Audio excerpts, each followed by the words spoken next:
Deus. Meus irmãos, nós já de pronto vamos estar iniciando aqui a palavra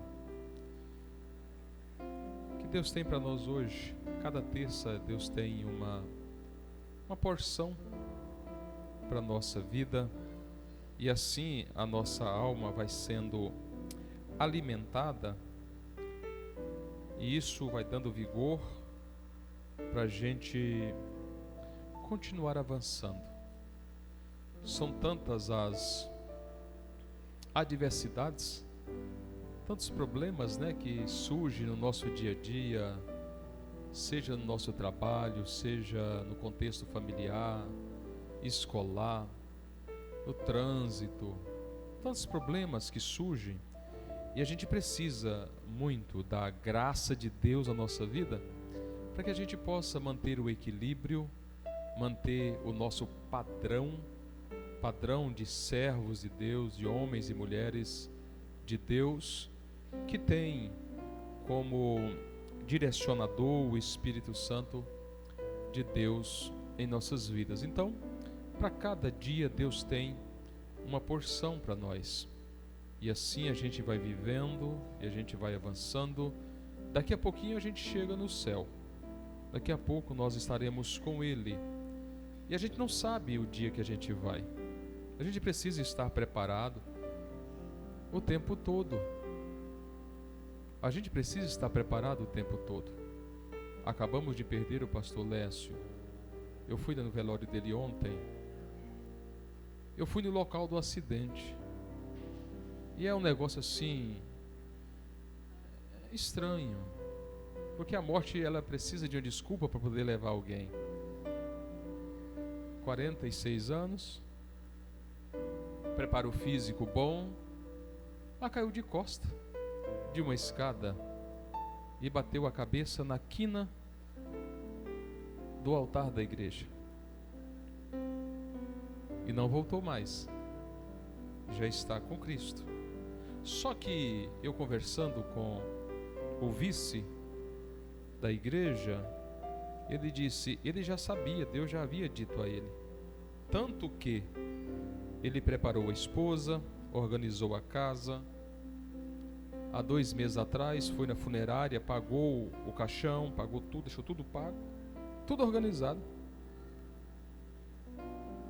Então, ele já tinha uma noção de que Deus levaria ele a qualquer momento. Agora, a forma que Deus iria levar ele, sem dúvida, ele não sabia, Mas Deus tem os seus meios. A forma que a gente vai ser tirado dessa terra, a gente não sabe.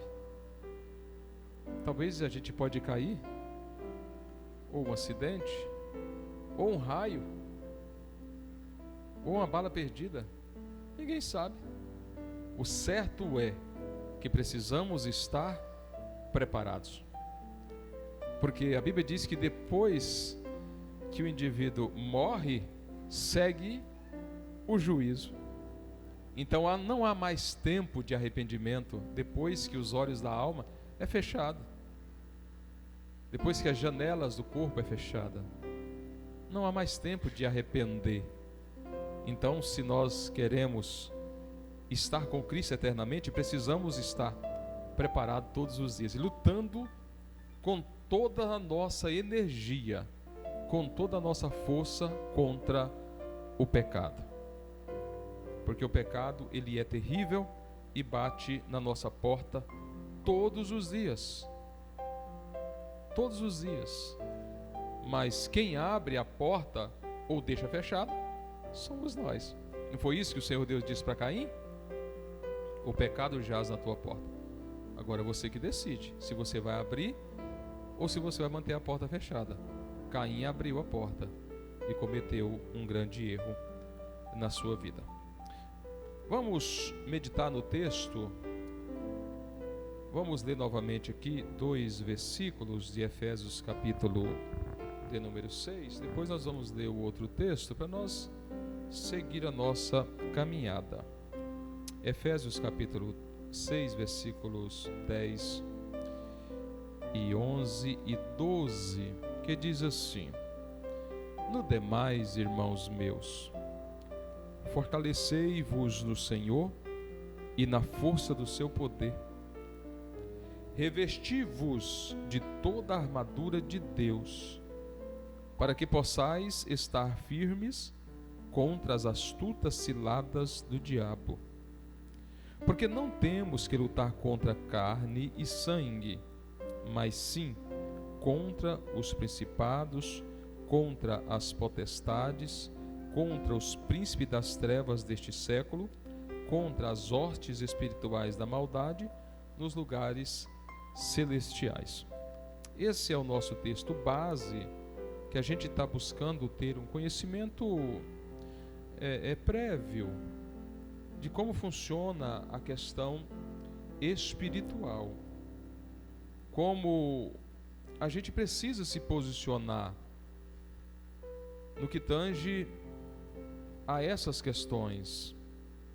Nós somos seres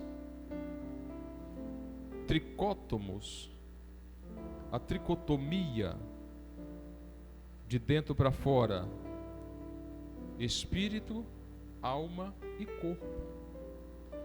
Mas a nossa essência é espiritual. A parte principal nossa é espiritual, que é a alma e o espírito. O corpo, como o apóstolo Paulo nos ensina, ele é apenas a vestimenta da alma. O corpo é apenas a vestimenta da alma. Mas o que predomina e o que precisa predominar em nós é aquilo que não é visível, é aquilo que não é matéria, não é tangível, que é a nossa alma e o nosso espírito. E é por isso que nós precisamos de ter muito cuidado com aquilo que é espiritual. Porque apesar de a nossa essência, a parte principal nossa ser espiritual, porque o corpo, repito, é apenas a vestimenta daquilo que é mais importante, que é a alma e o espírito, mesmo nós, sendo seres espirituais, que estamos vestidos em uma carcaça, uma roupa, aqui na terra, nós não estamos conseguindo visualizar a questão espiritual, o mundo espiritual. Por quê? Porque a janela da nossa alma está fechada. Isso aconteceu lá no Éden, fechou. E nós não conseguimos visualizar as coisas espirituais. Nós temos essa dificuldade. Agora, a Bíblia, ela nos ensina como nós devemos nos posicionar diante dessa batalha que enfrentamos todos os dias. Nós enfrentamos batalhas todos os dias da nossa vida. E precisamos aprender a nos posicionar para estar pelo menos protegidos, não ser alvo fácil do inimigo da nossa alma. Pelo menos isso. Talvez eu não estou apto para ir para o campo de batalha, para guerrear, mas pelo menos eu me protejo. Porque em uma guerra eu preciso, no mínimo, saber me proteger, para não ser alvo fácil do inimigo e naturalmente ser destruído. Então nós estamos caminhando esses dias, tentando entender um pouquinho dessa questão espiritual, desde a queda do querubim ungido. Desde esses tempos nós estamos tentando entender um pouco, e hoje nós já estamos aqui em algo mais prático, para que a gente possa entender, melhor dizendo, como funciona de fato aqui na terra. Eu disse no culto passado que a terra é lugar para quem tem corpo. Então a terra é lugar para nós. A terra foi feita para o homem. Tanto que é necessário ter um corpo para permanecer aqui, visivelmente, estar no meio de todos, que para Jesus, o Verbo encarnar, precisou de um corpo para estar aqui. É por isso que o diabo tem tanto ódio de você e de mim, Porque nós temos algo que ele nunca vai ter. Ele nunca vai ter. O máximo que ele vai ter é possuindo um corpo de um tal de Leviatã, que a Bíblia fala que isso aí é coisa para o futuro. Mas ser igual ou ter a semelhança do nosso Criador, ter a essência do nosso Criador dentro de nós, é só nós. É por isso que ele quer destruir você. E quando ele está aqui, ele precisa estar no corpo de alguém. Ele precisa invadir o corpo de alguém para permanecer por um período aqui na terra. Porque aqui é lugar para quem tem corpo. E aí, nós falamos sobre isso no culto passado. E eu quero trazer aqui para vocês, para melhor entendimento, gostaria que você folheasse a sua Bíblia e fosse para Marcos capítulo 6, só para nós entendermos um pouquinho mais, avançarmos um pouquinho mais dentro dessa nossa caminhada. Estou tentando ser bem didático e bem simples, para que todos possam compreender aquilo que nós estamos tentando passar dentro desse processo da batalha espiritual e como nós devemos nos comportar diante dessas coisas. Marcos capítulo de número 5, aqui tem um exemplo muito bom para a gente compreender um pouco a respeito dessas coisas. Observa aqui, o primeiro versículo diz: e chegaram a outra banda do mar, a província dos Gadarenos, e saindo ele do barco, lhe saiu logo ao seu encontro dos sepulcros um homem com espírito imundo. Perceba que aqui está relatando o fato de Jesus e os seus discípulos. Eles atravessaram o lago da Galileia.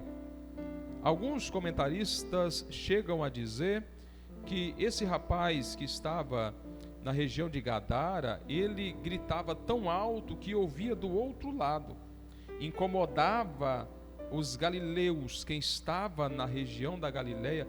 Tamanho era a altura dos gritos que ele dava quando estava possuído por espírito imundo. Verso 3: o qual tinha sua morada nos sepulcros, e nem ainda com cadeias o podia alguém prender. Porque, tendo sido muitas vezes preso com grilhões e cadeias, as cadeias foram por ele feitas em pedaços. Olha o texto. E os grilhões em migalhas, e ninguém o podia amansar. Isso tudo aqui era uma pessoa, era um indivíduo, que ele aterrorizava uma região inteira. Assim como uma pessoa cheia do Espírito Santo, ela é capaz de impulsionar uma região, uma cidade a buscar a Cristo. Uma pessoa possuída por espírito maligno é capaz de tirar a paz de uma região inteira. É isso que a Bíblia está nos mostrando aqui. A região de Gadara, ela era atormentada por esse indivíduo que estava possuído por espírito imundo. Até o momento aqui está no singular. Verso 4: porque sendo muitas vezes preso com grilhões e cadeias, as cadeias foram por ele feitas em pedaços, e os grilhões em migalhas, e ninguém o podia amansar. E andava sempre de dia e de noite, clamando pelos montes e pelos sepulcros, e ferindo-se com pedras. E quando viu Jesus ao longe, correu e o adorou. E clamando com grande voz, disse: que tenho eu contigo, Jesus, Filho do Deus Altíssimo? Conjuro-te por Deus que não me atormentes. Porque lhe dizia: sai deste homem, espírito imundo.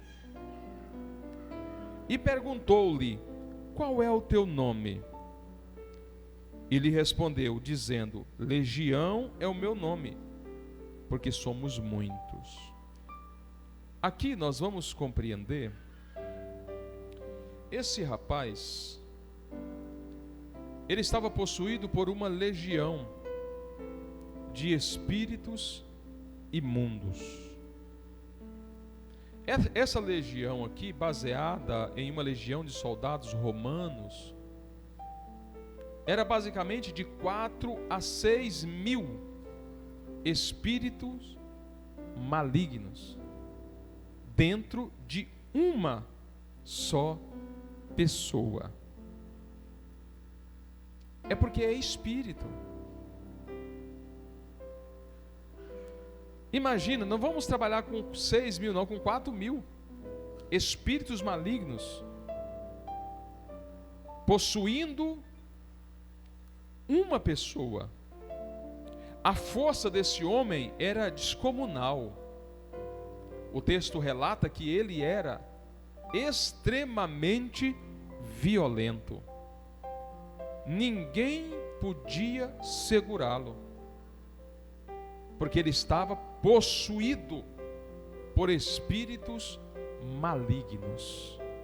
Cadeias não segurava, prisões não o segurava. Ele era extremamente forte. Alguém de vocês já viu pessoas endemoniadas? Quem já viu pessoas endemoniadas aqui? Já viu como é que funciona?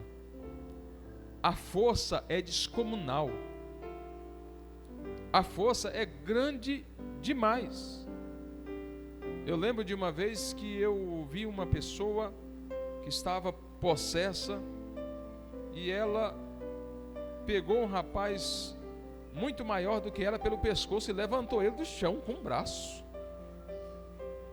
É um negócio horrível, porque ali há uma atuação de uma força sobrenatural. E Jesus, ele se deparou com essa situação. Agora, quando Jesus atravessa o lago da Galileia e vai para a região dos Gadarenos, ele vai com um propósito. Ele vai com o propósito de libertar a região. Não é libertar o rapaz apenas, porque o rapaz estava causando problemas para toda a região de Gadara. Mas o que eu quero mostrar para vocês, aqui no texto, só para vocês compreenderem, está no versículo 9 a seguir, que diz assim: e perguntou-lhe, quem perguntou? Jesus, qual é o teu nome? E lhe respondeu dizendo, Legião é o meu nome, porque somos muitos. Agora perceba, existia 4 mil espíritos malignos dentro de um homem, então eles estavam no plural, mas quando falava no singular. Isso era para tentar induzir Jesus ao erro. Logo, Jesus entende que existia ali uma maneira de manipulação. Por isso Jesus pergunta o nome, qual é o teu nome? Quando Jesus pergunta, agora Jesus não vai expulsar no individual, no singular, Jesus expulsa no plural. Então Jesus expulsa a legião. Só que antes disso, observe aqui, é o que eu quero mostrar para vocês. E perguntou-lhe, qual é o teu nome? E lhe respondeu, dizendo, Legião é o meu nome, porque somos muitos. E rogava-lhe muito que os não enviasse para fora daquela província. Algumas versões diz, daquele país, outras diz, daquela região. O que eles estavam dizendo? Ali eles tinham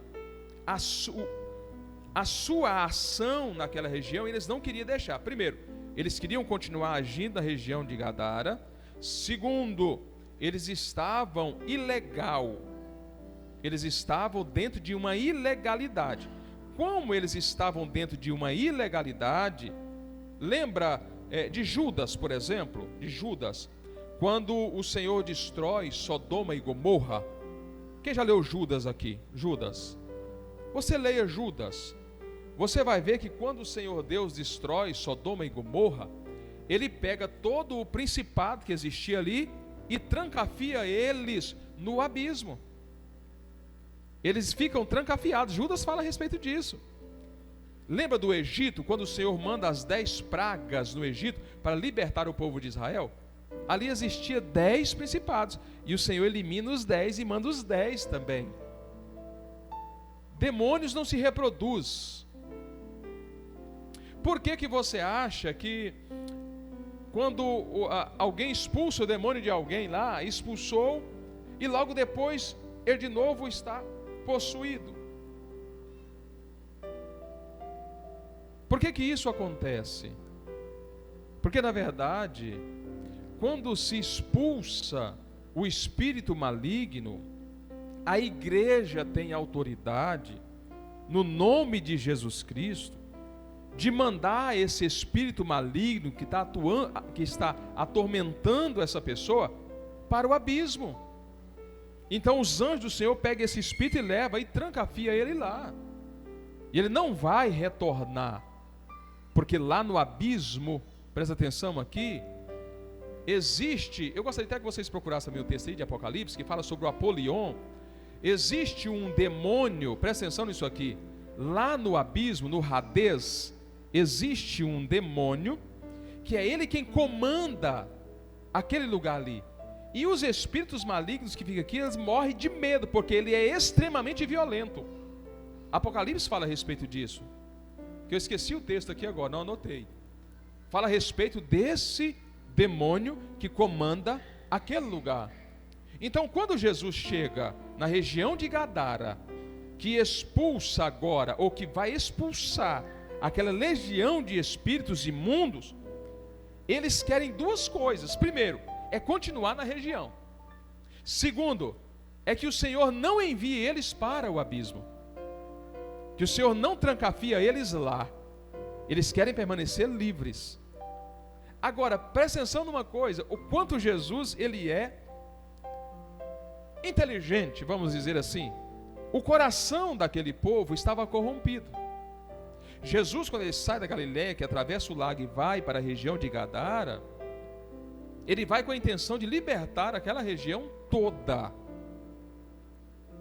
Só que como os espíritos malignos pedem para continuar, e ali, do lado do rapaz demoniado, existia uma manada de porcos, que era quase 2.000 porcos. Eles pedem, então, Senhor, permita-nos que entremos naqueles porcos. Porco ali na região de Gadara era o bem mais precioso que eles tinham. Os gadarenos eram apaixonados por porcos. Eles amavam os porcos. E Jesus permite os espíritos malignos a sair do rapaz e entrar nos porcos. Logo que eles entram nos porcos, a Bíblia diz que eles se precipitam em um despenhadeiro e caem no mar. E morrem todos afogados. A notícia imediatamente correu na vizinhança, e os porqueiros, que eram os criadores de porcos, vieram, a cidade veio também, entenderam o que estava acontecendo ali. Quando descobriram que quase 2.000 porcos morreram, eles agora querem que Jesus desocupe aquele espaço o mais rápido possível. Jesus tinha ido com a missão de resgatá-los, só que eles não entenderam. Eles amaram mais os porcos do que a salvação que estava lá. Jesus era a salvação e foi levar a salvação a eles, só que eles, apaixonados pelos porcos, dispensam a salvação. E Jesus retorna para a sua região. O rapaz que outrora era possuído por espíritos malignos, agora está liberto. Aí Jesus coloca ele assentado. Primeira coisa, faz com que ele fique quieto. Depois da libertação, ele ficou quieto. Segundo, Jesus colocou roupas nele, porque ele andava nu. Terceiro, Jesus devolve ele ao seio da família. Isso é tão interessante, porque quando Jesus chega, ele causa mudança na vida da pessoa. Ele era inquieto. A Bíblia diz aqui que ele andava dia e noite. Ele não parava. Era dia e noite e morava no sepulcro. Quem é que mora em sepulcro? É quem não tem vida. E esse rapaz não tinha vida. Ele estava morando no cemitério. Quando Jesus liberta ele, primeira coisa que Jesus faz: acalma ele. Acalma ele. Agora ele pode ficar assentado. A segunda coisa, Jesus coloca roupas nele, porque ele estava nu. E a terceira coisa, Jesus manda ele de volta para sua casa, para Decápolis, e ele sai anunciando Jesus, e a Bíblia diz que eles maravilhavam pelo testemunho que ele contava. Mas o que eu estou tentando mostrar a vocês é que os espíritos malignos, para eles atuarem aqui no planeta Terra, eles precisam de corpos. Eles precisam, e eles entram agora. Vamos lá. Por onde ele entra? O primeiro lugar que ele ataca é a mente.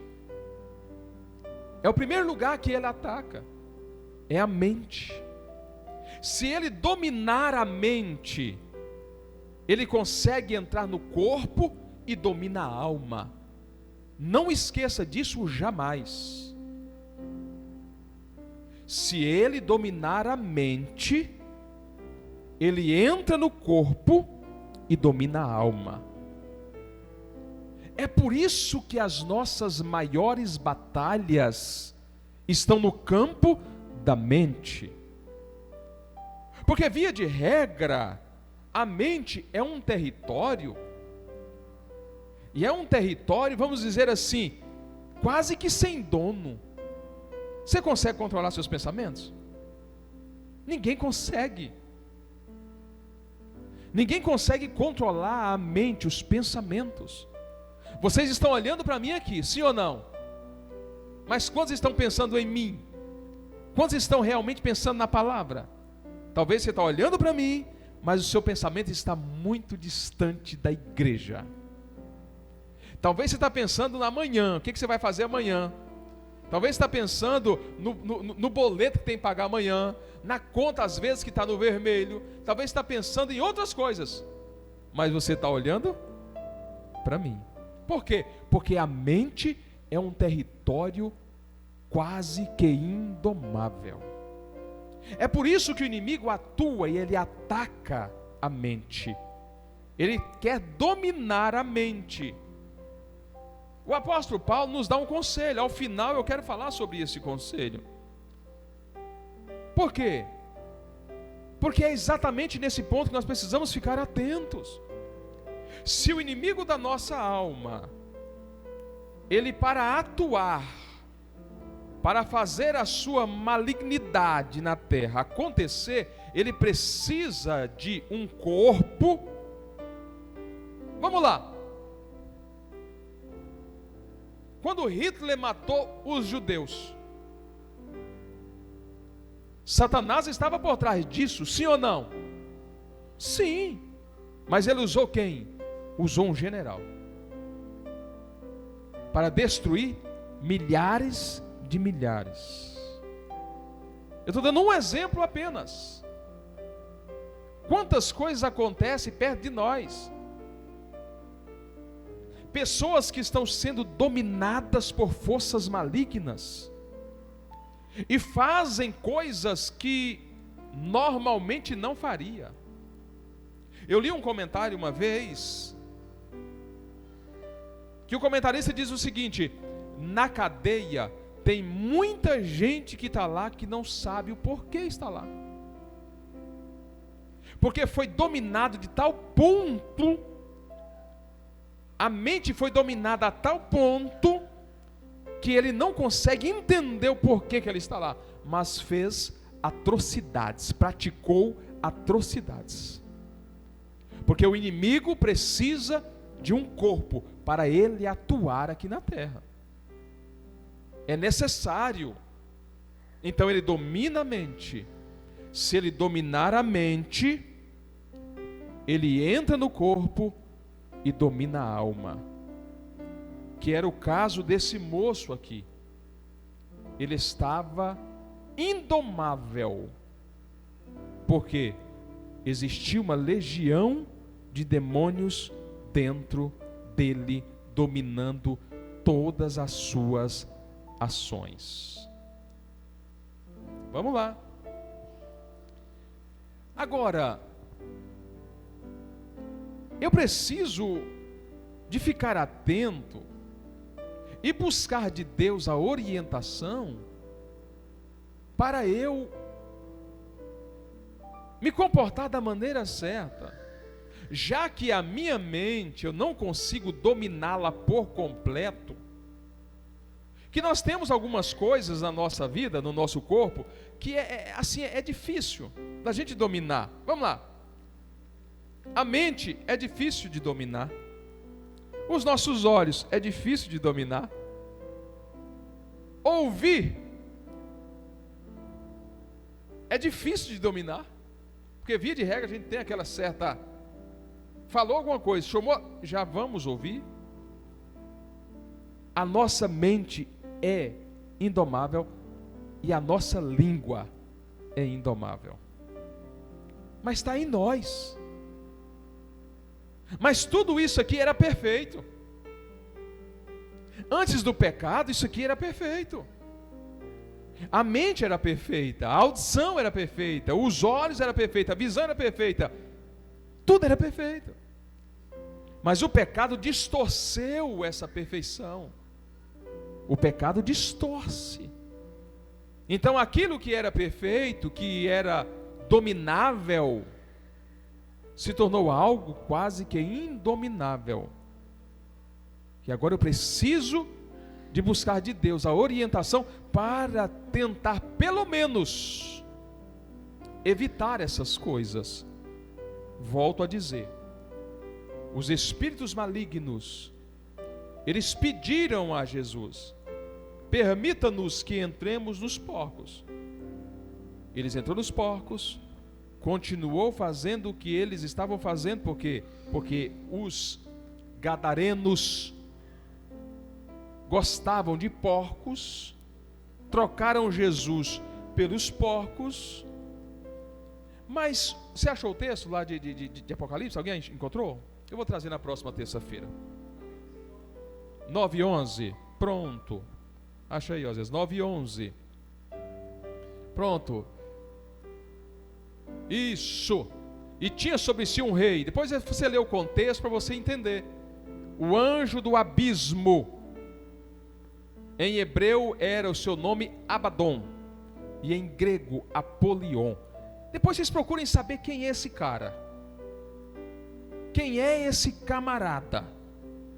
Todo espírito maligno que anda por aqui, essas hostes que andam, eles morrem de medo desse camarada aqui. Porque a Bíblia diz que ele é extremamente violento. Extremamente violento. Sim, pastor? Não. Olha o que ele pega. É a forma de expressar, pastor. Então, eles ficam amedrontados. Nós precisamos ficar atentos. Agora imagina, vamos pensar comigo aqui. Se os espíritos, as hostes malignas, elas não querem descer para lá, para onde? Para o Hades, para o Hades. Eu disse para vocês na terça-feira passada, falamos um pouquinho sobre o Hades, que é o local que está para baixo, é o lugar dos mortos. Toda alma que é perdida é levada para o lugar de tormento. Na próxima terça eu quero trazer um desenho que alguém desenhou e é exatamente aquilo, de acordo com a Bíblia. Como é que é o Hades, o abismo, e onde estava o seio de Abraão? Quando alguém morria que temia a Deus, era levado para o seio de Abraão. Quando alguém morria que não temia a Deus, era levado para o lugar de tormento. E no meio existia o grande abismo. Vamos ler um texto aqui para vocês entenderem isso aqui melhor? Vamos lá, Lucas capítulo de número 16. Ele vai retratar isso aqui para vocês compreenderem essas coisas. Lembrando que nós estamos falando um pouquinho sobre essas batalhas espirituais que precisamos estar atentos para, pelo menos, nos proteger.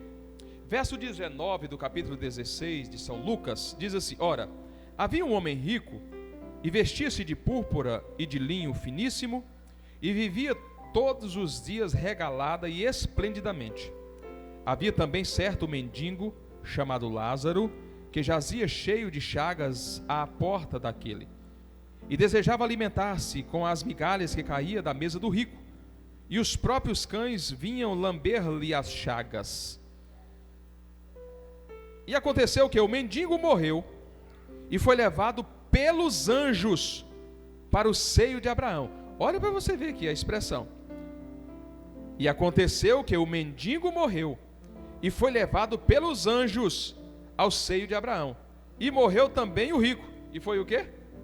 Sepultado. Você percebe que a Bíblia ela não dá muita atenção para o ímpio quando já morto. Primeiro, Jesus chama a alma dele de bicho.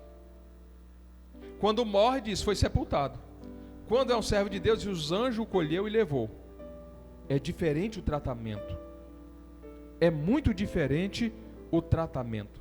Vamos lá. E no Hades ergueu os olhos,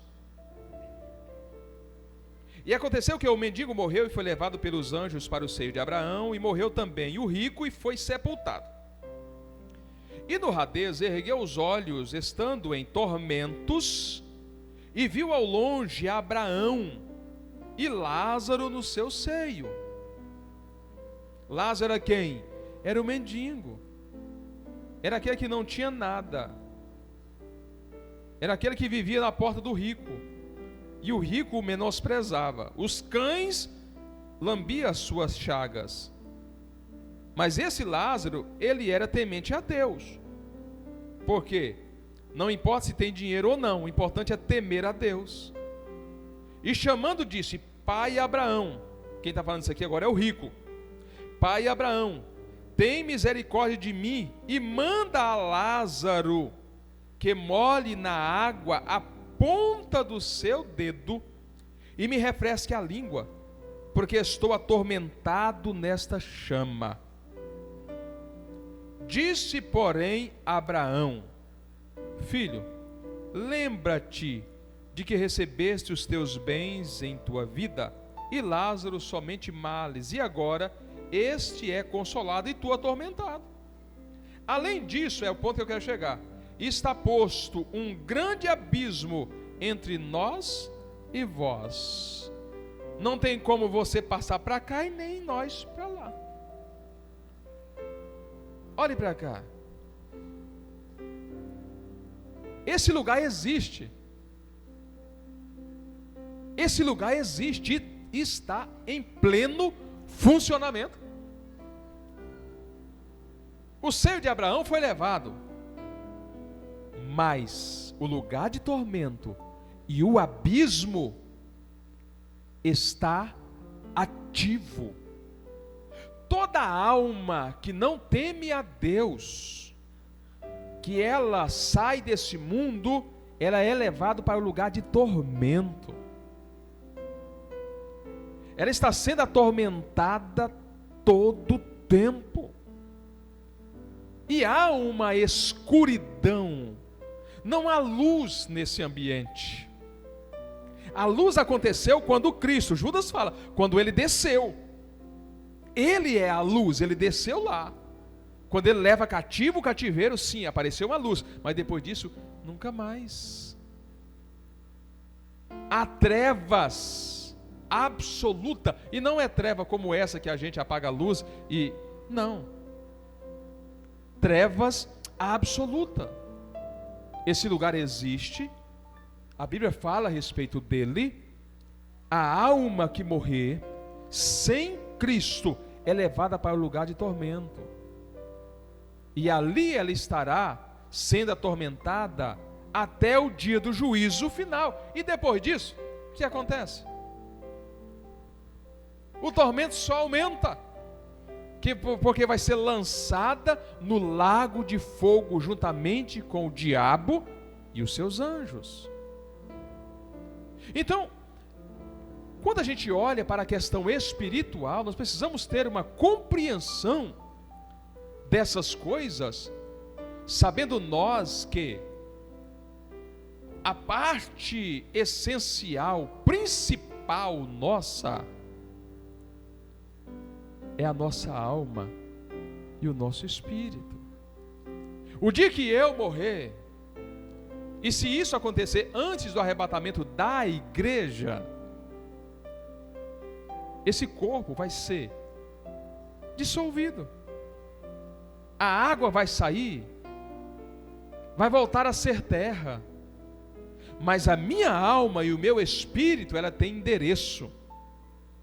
E o endereço dela, quem determina sou eu, enquanto tenho vida. Enquanto estou respirando, eu posso determinar o endereço final da minha alma e do meu espírito. Porque as minhas escolhas que faço, no que se diz respeito à minha vida espiritual, eu preciso fazê-las enquanto tenho fôlego de vida, enquanto tenho consciência. Então o que nós estamos fazendo aqui é compreendendo um pouquinho apenas das coisas espirituais, é aquilo que acontece no mundo espiritual. O inimigo da nossa alma está furioso, tentando destruir a nossa vida e tentando dominar a nossa mente. Porque se ele domina a nossa mente, ele entra no nosso corpo e domina a nossa alma. Então eu preciso levar os meus pensamentos cativos à cruz de Cristo. Eu preciso andar por fé e não por vista todos os dias. Eu preciso buscar compreender essas coisas para que a minha vida esteja assegurada em Cristo.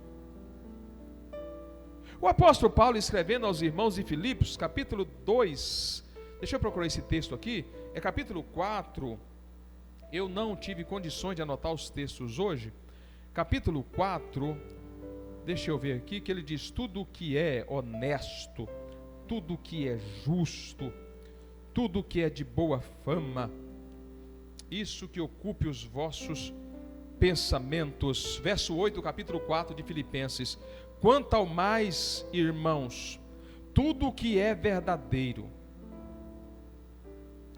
tudo que é honesto, tudo que é justo, tudo que é puro, tudo que é amável, tudo que é de boa fama, se há alguma virtude e se há algum louvor, nisso pensai. O que ele está ensinando, o presbítero Jackson Mendes? Que nós precisamos disciplinar a nossa mente. Viu, Osés? Eu preciso disciplinar a minha mente. Eu não posso deixar a minha mente ficar pensando coisas aleatórias ou produzindo pensamentos de acordo com os meus sentimentos mais terríveis.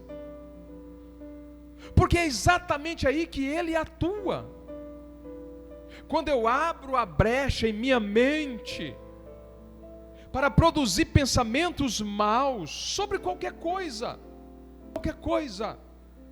quando eu abro a minha mente para produzir pensamentos maus, eu estou dando aos espíritos malignos poder para produzir mais pensamentos na minha mente. E agora, presta atenção numa coisa, vocês conhecem, eu conheci uma pessoa, que quando ele ficava enraivecido, era muito difícil trazê-lo de volta. Por quê? Porque ele alimentava a raiva. Esse cidadão, que é amigo meu, a mãe dele contou que uma certa vez, contei para vocês aqui uma vez na igreja, ele era menino ainda, tinha os seus 4, 5 anos, o temperamento dele era tão forte, que ele estava sem roupa, e uma formiga começou a pegar ele, formiga de fogo, e a morada da formiga estava logo do lado. A mãe dele pegou ele e colocou para cá. Ele estava com tanto ódio da formiga, que ele foi lá e sentou em cima do formigueiro.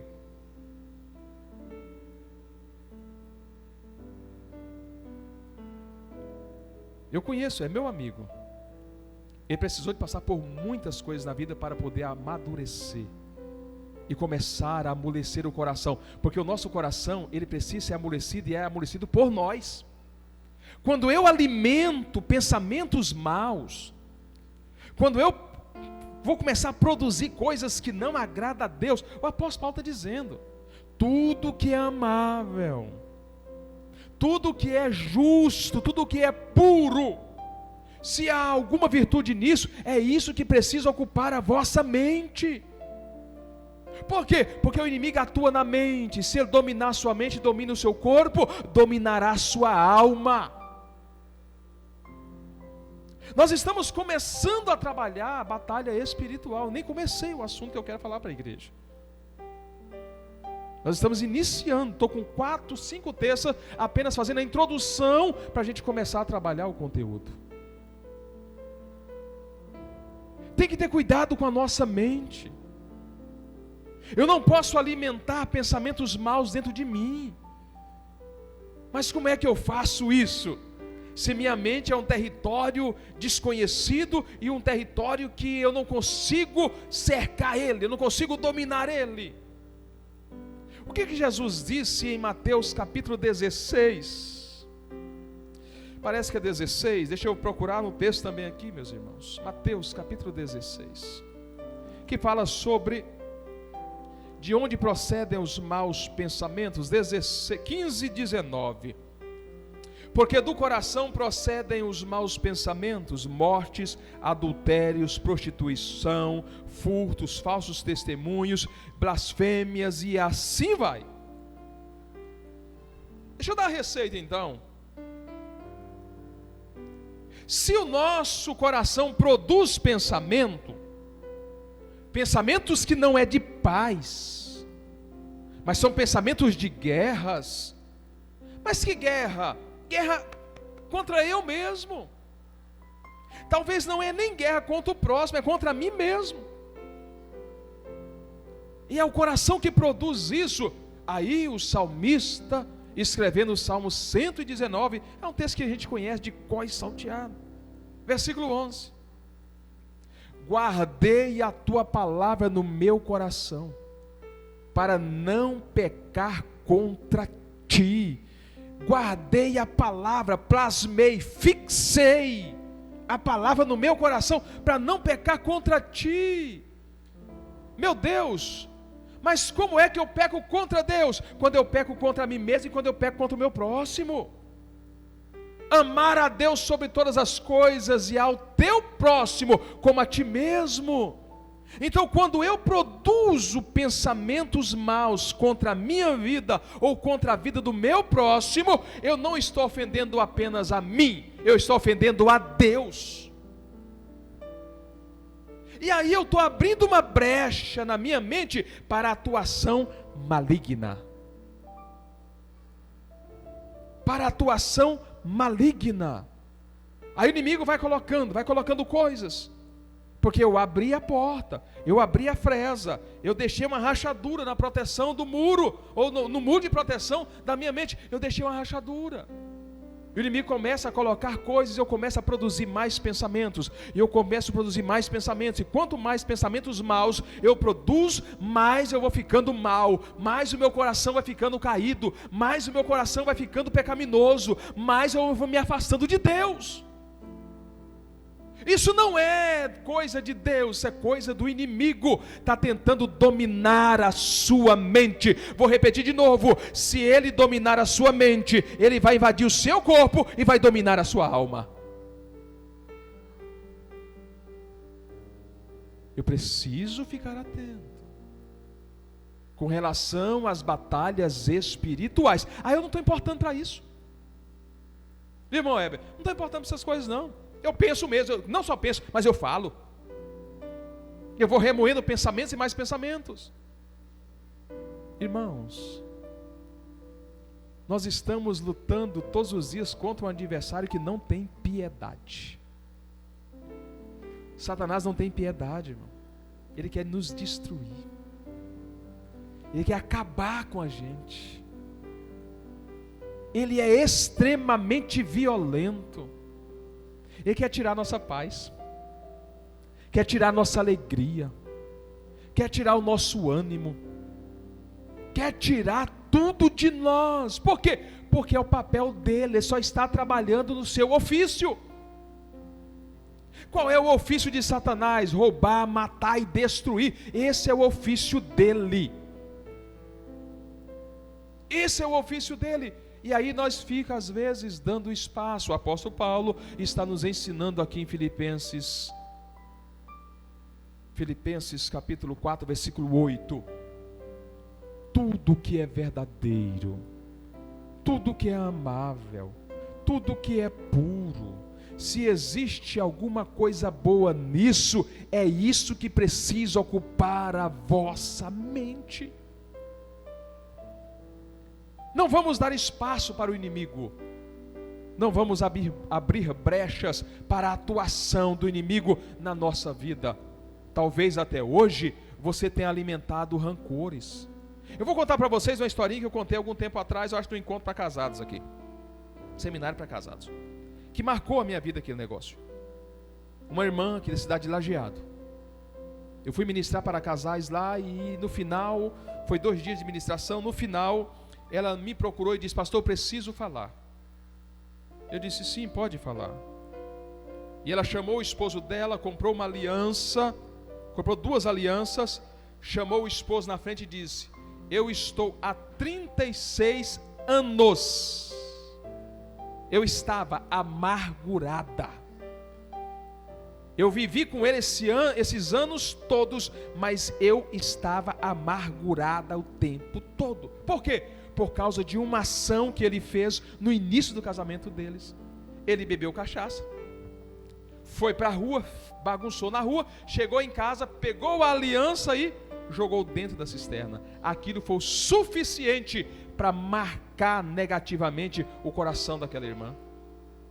36 anos alimentando a mesma coisa. 36 anos odiando aquele negócio. Não teria sido mais fácil se no dia seguinte ela tivesse perdoado e esquecido a história e vivido 36 anos de paz? Mas via de regra, nós gostamos de alimentar a amargura, nós gostamos de alimentar a tristeza, e isso não é de Deus. É preciso mudar essas coisas, e é eu que preciso mudar, é eu que preciso tomar a decisão de esquecer aquilo, de apagar aquelas coisas da minha vida. Não esqueçam, o inimigo começa atuando no campo da mente. E se ele dominar a sua mente por completo, vai invadir o seu corpo, porque não vai entrar, ele vai invadir o seu corpo e vai dominar a sua alma. Aí, essa pessoa estará com sérios problemas. Que Deus abençoe, meus irmãos. Próxima terça, nós vamos dar continuidade ao nosso estudo sobre a batalha espiritual. Tem muita coisa para a gente aprender, para a gente poder se posicionar diante dessas situações. N situações que a gente precisa se posicionar. A gente precisa, e depois disso, onde é que se vence o inimigo? No território dele. Nós precisamos vencer o inimigo no território dele. Então, ao final, nós vamos entrar no território do inimigo como igreja e vamos desamarrar tudo que está amarrado no nome de Jesus Cristo. Vamos estar destrancando no nome de Jesus, através do nome de Jesus, tudo aquilo que está trancado, que o inimigo fez ao longo da vida. Porque só a igreja pode fazer isso, no nome de Jesus Cristo. Gostaria que você ficasse em pé agora.